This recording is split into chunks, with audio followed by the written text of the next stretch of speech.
L'actualité reste dominée par la sortie du gouvernement souminois. Mesdames, Messieurs, bienvenue dans cette édition sur la RTNC de développement. La RDC est invitée à prendre part au forum de la coopération Chine-Afrique qui se tiendra à Pékin en septembre prochain, annonce faite par le représentant du gouvernement chinois reçu par le chef de l'État Félix Antoine Tshisekedi Tshilombo à la Cité de l'Union africaine. Plusieurs autres sujets d'intérêt commun ont été abordés entre le président et son hôte. Images et commentaires. La 9e édition du Forum de la coopération Chine-Afrique, FOCAC en sigle, aura lieu sous format d'un sommet présidentiel en lieu et place d'une réunion ministérielle comme à l'accoutumée. Lors de son entretien avec le chef de l'État Félix Antoine Tshisekedi Tshilombo, l'envoyé spécial du gouvernement chinois a mis en exergue le partenariat important qui existe entre la Chine et la République démocratique du Congo, particulièrement dans les domaines économiques, sociaux et financiers. Ce qui justifie l'invitation du pays de Félix Antoine Tshisekedi Tshilombo à ce forum. C'est un grand honneur pour moi d'avoir rencontré tout à l'heure Monsieur Excellence le président Tshisekedi. Donc c'est avec un grand plaisir que j'ai transmis au président la lettre d'invitation officielle pour le sommet du FOCAC qui se tiendra en automne à Beijing. Et cette lettre d'invitation est signée par le président chinois Xi Jinping. Le peuple congolais ainsi que Monsieur le Président Tshisekedi attendent beaucoup de ce sommet. D'ailleurs, le Président a livré beaucoup de suggestions très utiles pour le prochain sommet. Nous sommes sûrs qu'avec les amis congolais, nous avons travaillé ensemble pour porter ce sommet à un niveau élevé. Depuis son lancement en 2000 à Pékin, les réunions du Forum de la coopération Chine-Afrique se veulent un espace de discussion pour une plus grande coopération économique entre la Chine et l'Afrique. Pour Pékin, le but poursuivi est de mener des consultations sur un pied d'égalité, d'approfondir la connaissance mutuelle et de promouvoir la coopération Chine-Afrique. Enfin, le gouvernement souminois est dévoilé. Au total, 54 ministres vont devoir accompagner la première ministre Judith Suminwa-Tuluka, dont 6 vice-premiers ministres, 10 ministres d'État, 24 ministres, 4 ministres délégués et 10 vice-ministres. Suivez l'extrait de la publication de l'équipe gouvernementale souminois lu par le porte-parole du président, Tina Salama. Article 1er. Sont nommés vice-premier ministre et ministres aux fonctions spécifiées en regard de leur nom, les personnes ci-après. Vice-premier ministre, ministre de l'Intérieur, Sécurité, Décentralisation et Affaires coutumières, messieurs Jacquemin Chabani Louko. Vice-premier ministre, ministre des Transports, voies de communication et désenclavement, messieurs Jean-Pierre Bemba Gombo. Vice-premier ministre, ministre de la Défense nationale et ancien combattant, messieurs Guy Kabombo Mwadiavita. Vice-premier ministre, ministre de l'économie nationale, messieurs Daniel Mukoko Samba. Vice-premier ministre, ministre de la fonction publique, modernisation de l'administration et innovation du service public, messieurs Jean-Pierre Liaou Eboua. Vice-premier ministre, ministre du Plan et de la coordination de l'aide au développement, messieurs Guilain Niembo Mbizia. Article 2. Sont nommés ministres d'État et ministres aux fonctions spécifiées en regard de leur nom, les personnes ci-après. Ministre d'État, ministre de l'Agriculture et Sécurité alimentaire, messieurs Grégoire Mouchaïl Moutombe Kangaji. Ministre d'État, ministre des Affaires étrangères, coopération internationale et francophonie, Madame Thérèse Kaï Wamba Wagner.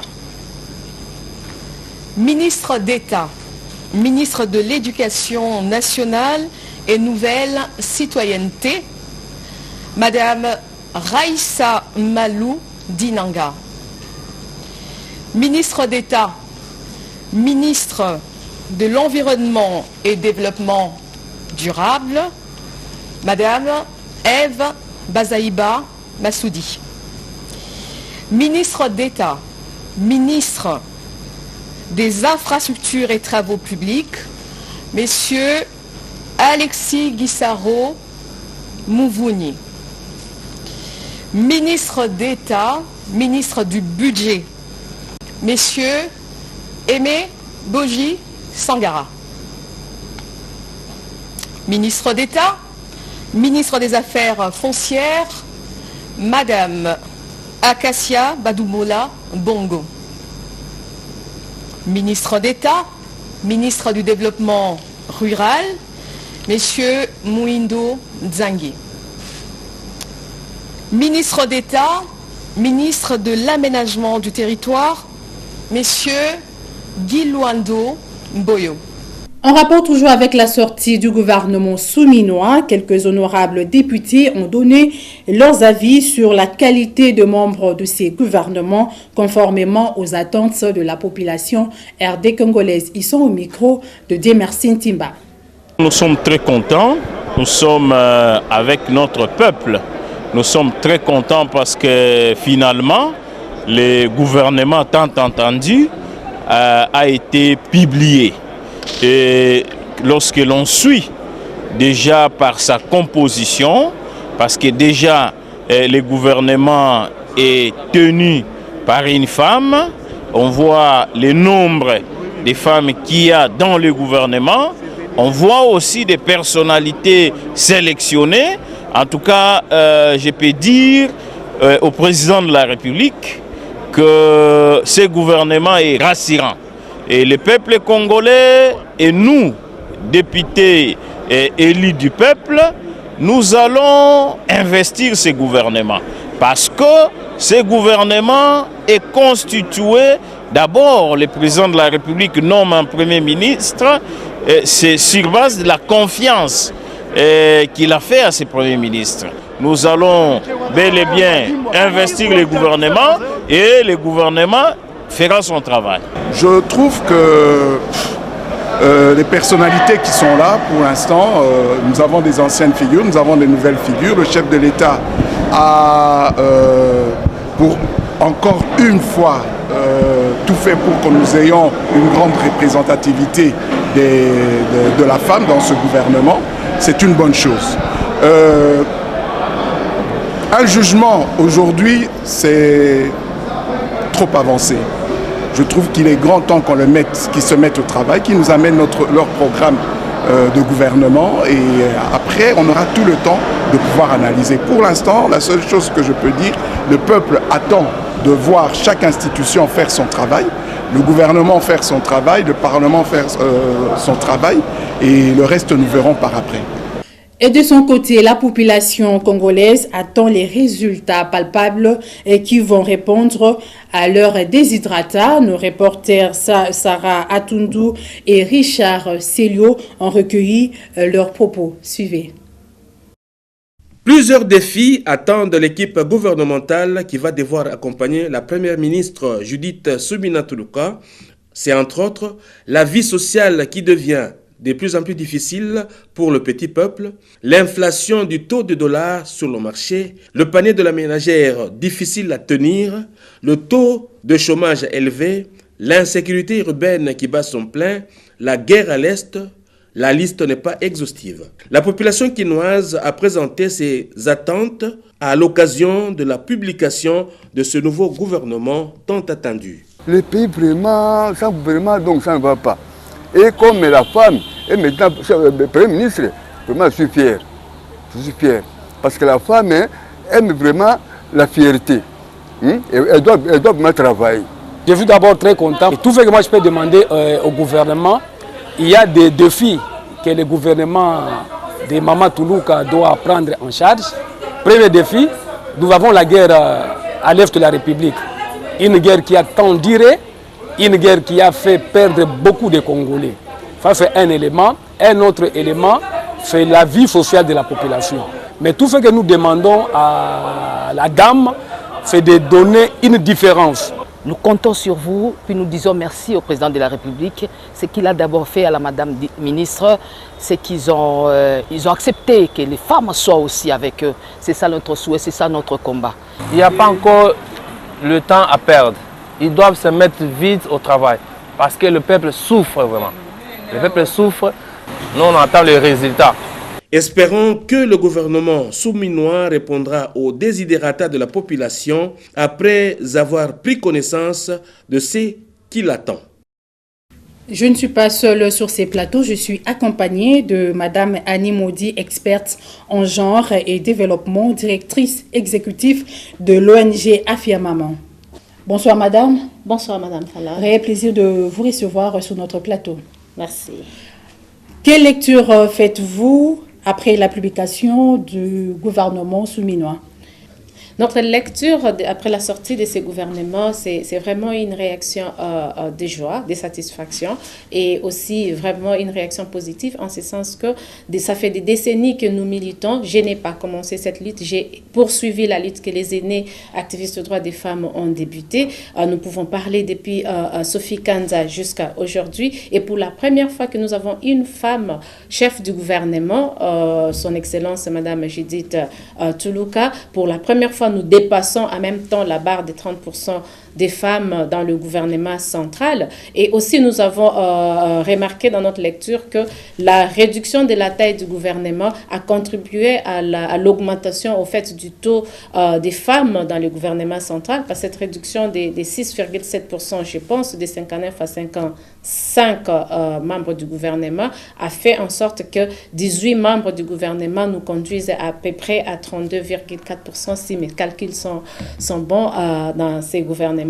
Et autre chose que nous avons aussi constaté est que nous avons quand même des femmes qui ont les portefeuilles très importants. À l'exemple des affaires étrangères, nous avons l'éducation et aussi nous avons une femme activiste de longue date qui est nommée ministre du genre, pour ne citer que cela. Notre lecture est vraiment positive et ça montre que nous sommes vers la bonne direction. Et même la vitesse en rapport avec la participation de la femme dans les instances de prise de décision est en train d'augmenter. Par rapport à la qualité des acteurs retenus, quels sont les défis à relever? Nous avons toujours revendiqué avoir des personnes qu'il faut à la place qu'il faut. Sur ces points-là, moi, je n'ai pas des critiques à faire, plutôt une reconnaissance à tous ceux-là qui ont proposé les noms des femmes, puisque je suis en train de parler de la participation des femmes dans les instances des prises de décision. Nous avons des femmes qu'il faut à la place qu'il faut. Si je prends ici l'exemple du professeur Raissa Malou, qui est confié la mission de gérer l'éducation nationale. C'est une physicienne, une professeure, une passionnée de l'éducation. J'ai déjà parlé du ministère du genre, entre autres. Le ministère des Affaires sociales aussi est porté par une femme qui a plus de 35 ans d'expérience. En fait, je ne vais pas revenir sur toutes les femmes, mais c'est vraiment pour vous dire que en termes de qualité et de quantité, nous sommes vers la bonne direction. Maintenant, les défis, c'est gérer les attentes de la population. Les attentes de la population est très élevées. Et nous savons que ces gouvernements héritent quand même de beaucoup de défis sécuritaires, économiques. Et tout ça, ça demandera assez que nous puissions, au fait, réduire un peu nos attentes et que tout le monde puisse accompagner dans son domaine d'expertise la mission qui est confiée au gouvernement qui vient de passer maintenant pour que notre femme première ministre puisse atteindre les objectifs et la vision qu'elle s'est assignée. Merci Madame. Je rappelle que nous avons reçu pour vous Madame Annie Maudit, experte en genre et développement, directrice exécutive de l'ONG Afia Maman. Merci, c'est moi qui vous remercie et je souhaite fructueux mandat à toutes les personnes nommées dans ce gouvernement. Merci. À la prochaine. Merci. Autre chose à présent, le président de l'Assemblée nationale, Vital Kamerhe, a convoqué ce mercredi sa toute première plénière. Un seul point à l'ordre du jour, à savoir sa communication. Le point avec Laetitia Masela. Cette session ordinaire va se focaliser sur plusieurs matières préliminaires qui vont baliser le chemin des activités parlementaires au cours de cette législature. Il s'agit notamment de la mise en place de groupes parlementaires, des commissions permanentes et du comité des sages, conformément aux dispositions de l'article 22 du règlement intérieur qui fixe les organes de l'Assemblée nationale. Cet exercice va parachever la mise en place de tous les organes qui comptent l'Assemblée nationale. Sur cette question, un délai de 3 jours a été accordé aux honorables députés pour se constituer en groupe parlementaire. Vital Kamerhe, président de la Chambre basse du Parlement. Et conformément aux prescrits de l'article 115 de la Constitution, nous sommes entrés en plein droit dans la première session ordinaire de l'année 2024 qui s'achève le 15 juin prochain. Pour le temps qui nous reste avant la clôture de cette session, votre bureau a élaboré un calendrier d'activités qui prévoit les matières ci-après. 1. Mise en place des groupes parlementaires, des commissions permanentes et de la commission des sages. 2. Examen et adoption du projet de budget de l'Assemblée nationale pour l'exercice 2025. 3. Examen et approbation du programme du gouvernement suivi de son investiture. Ici est de rappeler que cette session sera consacrée aussi à l'examen du budget de l'Assemblée nationale, exercice 2025, à l'examen et approbation du programme du gouvernement, ainsi qu'à l'examen du réquisitoire du procureur général près la Cour de cassation. Restons toujours à la Chambre basse du Parlement. Vital Kamerhe a échangé tour à tour avec l'ambassadeur du Maroc en RDC et le directeur général de la SNEL qui s'est fait accompagner du président du conseil d'administration. De quoi était-il question? La réponse dans cet élément que nous propose Laetitia Masela. Une délégation de la Société nationale de l'électricité conduite par le président du conseil d'administration, Ligbati Bangamwanza, accompagné de son directeur général, Fabrice Lucende. Ils ont ensemble échangé avec le président de la Chambre basse du Parlement, Vital Kamerhe, qui a exprimé son souhait de voir ces secteurs du développement du pays être boostés et soutenus autant que l'enseignement primaire accessible aujourd'hui à toutes les classes sociales grâce à la politique de la gratuité de l'enseignement. Il a promis non seulement de faire un plaidoyer auprès du président de la République, Félix-Antoine Tshisekedi Tshilombo, en sa qualité du speaker de l'Assemblée nationale, mais aussi d'inscrire cette problématique aux différents débats de la Chambre basse du Parlement. L'honorable Vital Kamerhe a demandé au directeur général de la SNEL de lui soumettre un mémo rapportant les difficultés majeures que connaît cette société. Dans un autre chapitre, dans le cadre de renforcement de la diplomatie parlementaire prônée par le nouveau président de l'Assemblée nationale, le professeur Vital Kamerhe s'était entretenu avec l'ambassadeur du Maroc en République démocratique du Congo. Rachid Agassim, venu lui transmettre le message des félicitations de son homologue, président de la Chambre des représentants du Royaume du Maroc, Rachid Talbi El Alami. À l'occasion de ses premiers contacts avec le nouveau président de l'Assemblée nationale, les diplomates marocains ont manifesté la volonté de son pays de continuer à collaborer avec la RDC. Le président de la Chambre de représentants du Royaume du Maroc a exprimé sa volonté de renforcer les relations d'amitié et de coopération entre les deux institutions législatives. Comment les écoles à Kinshasa se préparent pour accueillir l'examen national des fins d'études primaires ENAFEP en sigle édition 2023-2024 prévu du 3 au 4 juin prochain? Des précisions avec Sarah Atundu qui a fait la ronde de quelques écoles. La fin des études primaires est sanctionnée par un titre obtenu à l'issue d'un test organisé par le ministère des tutelles. Il s'agit de l'examen national de fin d'études primaires, ENAFEP en sigle, jadis TENAFEP, qui constitue l'évaluation ultime qui amène les élèves du primaire au niveau supérieur.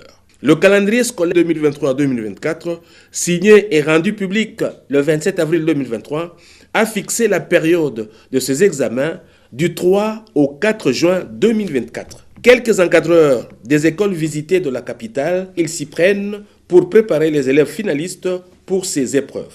Les élèves rencontrés sur terrain se disent prêts à affronter ces examens, signalant que la participation à l'ENAFEP dans toutes les écoles, publiques que privées, est gratuite.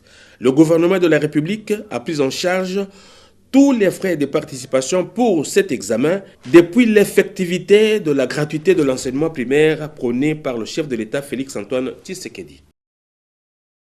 La stratégie Union européenne Global Gateway lancée en 2021, la question était au cœur de la conférence débat organisée ce mercredi en marge du mois de l'Europe 2024.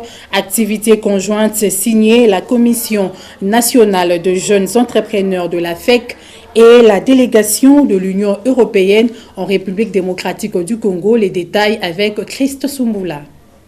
Sous la facilitation de Madame Ruth Ngwanza, vice-présidente de la commission jeunes entrepreneurs et administrateurs à la FEC, cette conférence débat en marge des activités du mois de l'Europe 2024 a permis à ces jeunes entrepreneurs, chefs d'entreprise et structures d'accompagnement des jeunes membres et non membres de ce patronat congolais d'en savoir davantage, principalement sur le projet Global Gateway. Le représentant de la délégation de l'Union européenne en RDC, Nicolas Berlanga Martinez, en parle. L'objectif principal, c'était de renforcer les dialogues avec les jeunes entrepreneurs du Congo. C'est que dans cette logique d'essayer d'accompagner les efforts de développement économique, social et politique au Congo, les jeunes entrepreneurs ont un rôle à jouer. On les encourage et à travers la FEC, on pense que pouvoir montrer qu'il y a toute une concordance, une empathie de travail que vous devez développer pour voir comment la force de l'Union européenne pourrait se mettre aussi à leur service en faveur du Congo.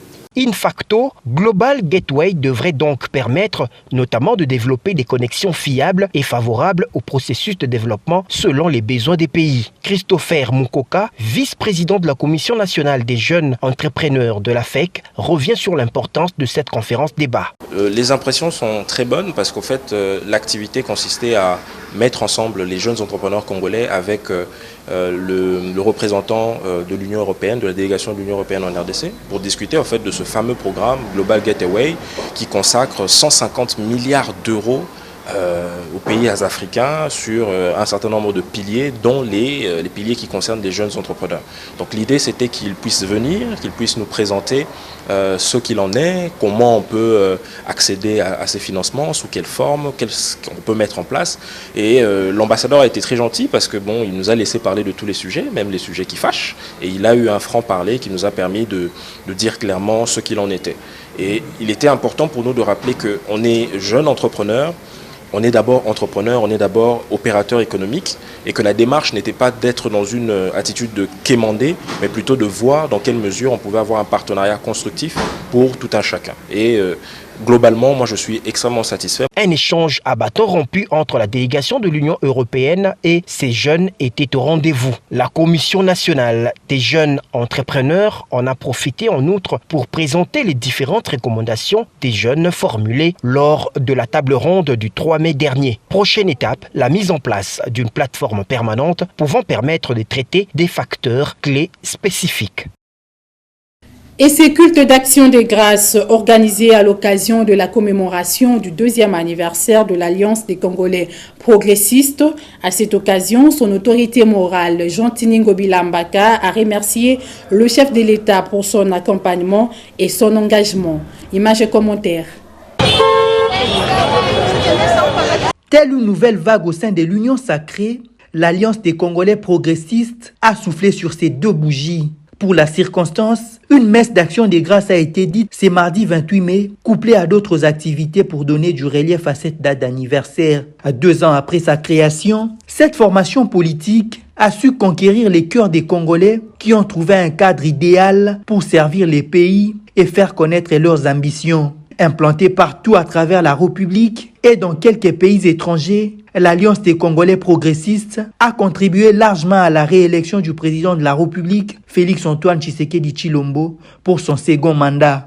J'ai dit que la CP avait été créée pour soutenir le président à avoir son deuxième mandat et que lors de nos différentes descentes à travers le pays, nous avons réitéré la même rengaine. C'est pour rappeler à tous les Assépiens que notre parti s'aligne derrière le président Félix Antoine Tshisekedi Tshilombo. Pour rappel, à la sortie officielle de ces partis, dont l'autorité morale est le sénateur Gentini Ngobilambaka, ancien gouverneur de la ville de Kinshasa, cette formation politique avait déjà nourri des ambitions de donner au président de la République un nouveau mandat. Ces ambitions ont été clairement annoncées au stade des Martyrs de la Pentecôte le 28 mai 2022, où les partis avaient fait sa démonstration des forces. Un mot de sport dans cette édition. La clôture de la saison sportive 2023-2024 de l'entente provinciale de football de Kinshasa a été sanctionnée par le sacre de la formation du FC Roby devant l'AC Mboudi sur les scores de 4-2 au stade Tata Raphaël. De précision avec Junior Bompema. Scène de liesse dans les camps du football club à Roby. Euphorie est logique, puisque les gorilles des montagnes seront bel et bien au rendez-vous de la Ligue 2 la saison prochaine.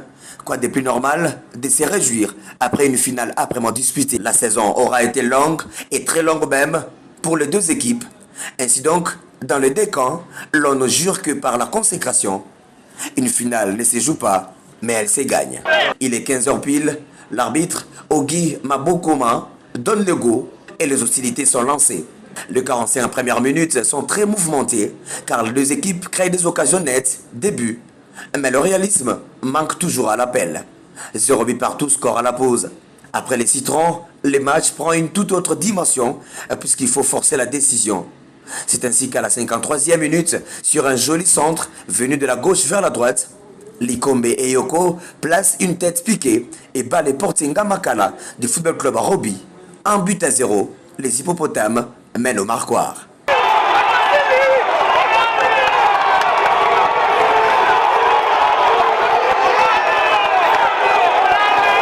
Et dans cette euphorie, l'AS Mboudi perd le contrôle du match et le football club à Roby en profite et obtient ce coup franc très dangereux en dehors de la surface de réparation. Nous jouons à la 60e minute, la sentence qui est exécutée de la plus belle de manière par l'inévitable Koli Beloko est fatale. Les spécialistes en la matière ouvrent les scores. Un but partout, score qui restera inchangé jusqu'à la fin de la partie. Place à présent à la séance fatidique des tirs au but pour départager les deux protagonistes. Après une loterie bien exécutée par les hommes de Roger Bissimois, le football club à Roby s'impose 4 tirs contre 2. Les trophées de la 57e édition du championnat les plus prestigieux de la capitale prend alors la direction de la commune de Kinshasa. Cette consécration est donc les fruits des efforts collectifs, mais canalisés par Roger Bissimois, l'éditeur du football club à Roby, l'homme le plus heureux. Et avant de nous quitter, prenons les journaux parus ce mercredi à Kinshasa dans une sélection de Nathan Emilio Tamboué. Revue de presse.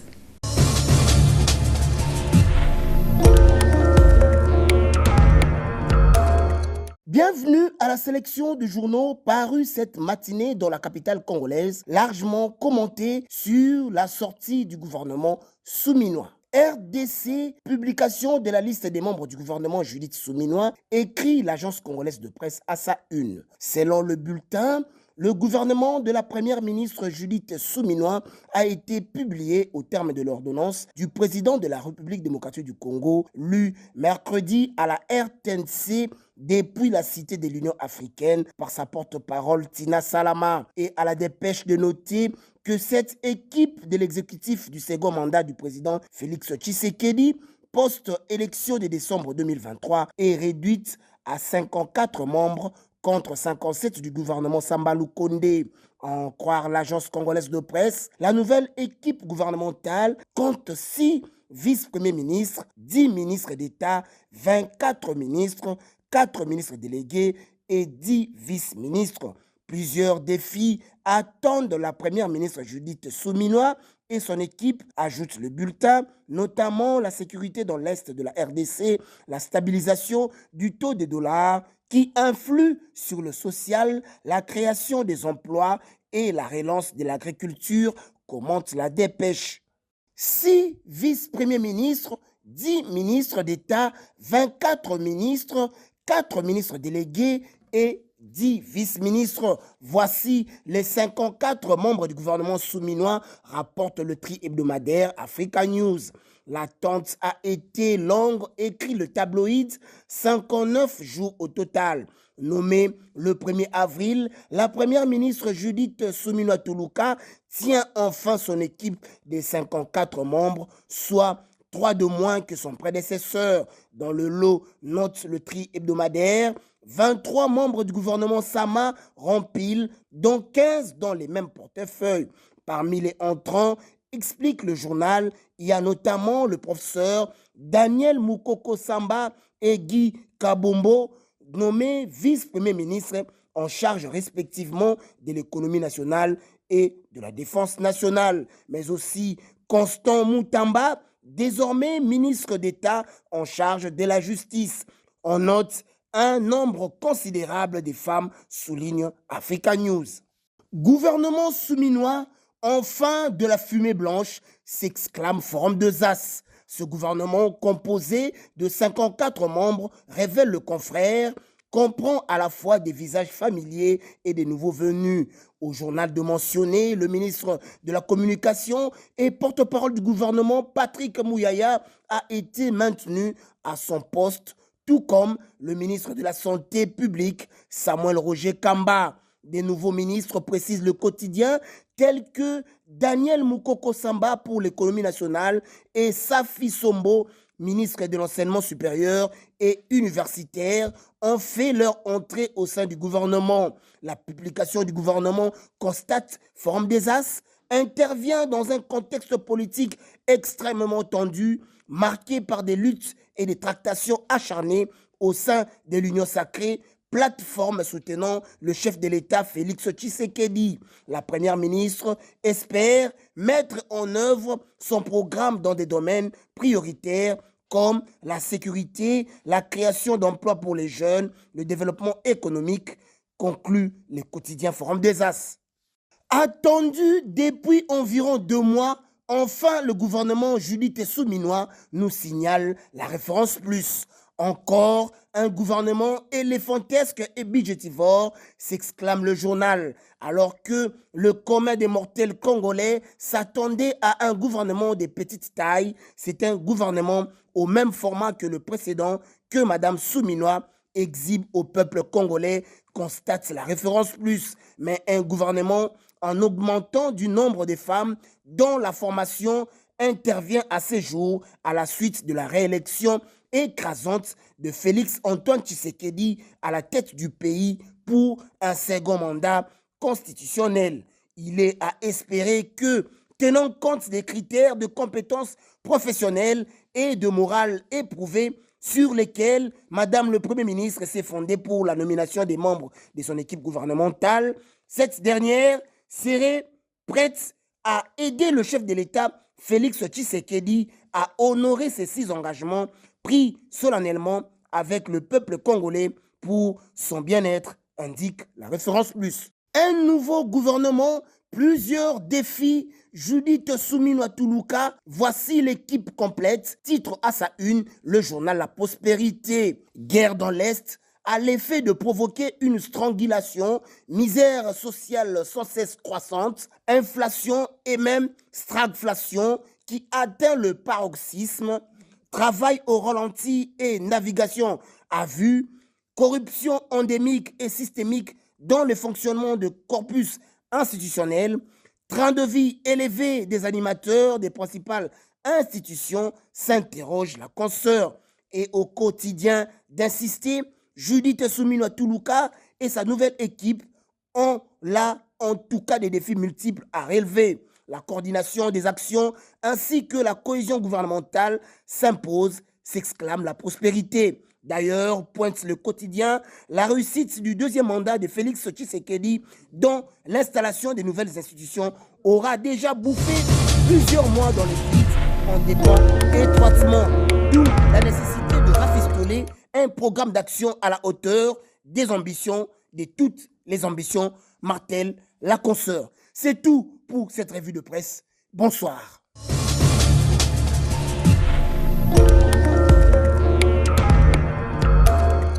Fin de cette édition. Merci à vous de l'avoir suivi et bonne suite de programmes sur la RTNC de développement. Au revoir.